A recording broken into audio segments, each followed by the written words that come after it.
വർഷങ്ങൾക്ക് മുമ്പേ കേൾക്കുന്നൊരു കഥയാണ്. പാലക്കാട് ജില്ലയിൽ റോഡുണ്ടാക്കിയ ഒരു എഞ്ചിനീയറുടെ കഥ.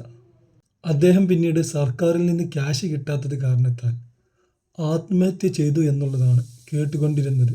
റോഡുകൾ തകരാൻ കാരണം മഴയല്ലെന്നതിന് തെളിവാണ് പാലക്കാട് ഒറ്റപ്പാലം സംസ്ഥാന പാതയെന്ന് ഹൈക്കോടതി നിരീക്ഷിച്ചിരിക്കുന്നു. 16 വർഷം മുൻപ് നിർമ്മിച്ച റോഡിന് ഇന്നും ഒരു കേടും സംഭവിച്ചിട്ടില്ല.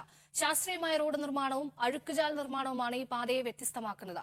മലേഷ്യൻ കമ്പനിയായ RBM ആണ് റോഡ് നിർമ്മിച്ചത്. എന്നാൽ സർക്കാർ പണം നൽകാത്തതിനാൽ കരാറുകാരൻ ആത്മഹത്യ ചെയ്തിരുന്നു. പക്ഷേ ഈ അടുത്ത് ഇതിന്റെ സത്യാവസ്ഥ പുറത്തു വന്നു.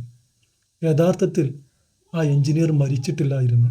അദ്ദേഹത്തെ നേരിട്ട് കണ്ട് ഹംസ അഞ്ചുമുക്കൽ സംസാരിക്കുന്നൊരു വീഡിയോ ഇപ്പോൾ വൈറലാണ്. 15 വർഷം മുമ്പ് നാട്ടില് പാലക്കാട് കൊളപ്പുള്ളി ഹൈവേ നിർമ്മിച്ച് മലേഷ്യൻ കമ്പനിയുടെ ഒരു എഞ്ചിനീയർ, നല്ല പ്രൊജക്റ്റ് ആയിരുന്നു, സൂപ്പറാണ്. പക്ഷെ എന്തോ വിഷമം, പൈസ കൊടുക്കാത്തത് കൊണ്ടോ കിട്ടാത്തത് കൊണ്ടോ എന്തോ അദ്ദേഹം സൂയിസൈഡ് ചെയ്തു, പാവമായി പോയി എന്ന് പറഞ്ഞ് ആ പാവപ്പെട്ട ആത്മഹത്യ ചെയ്ത് സൂയിസൈഡ് ചെയ്ത് എഞ്ചിനീയർ ഇന്ന് എന്റെ കൂടെ ഉണ്ട്, ജീവനോടെ. അത്ഭുതമാണ്. ഏതായാലും ഒരു സത്യം പറയാം, എല്ലാ സത്യവും സത്യം എന്നല്ല.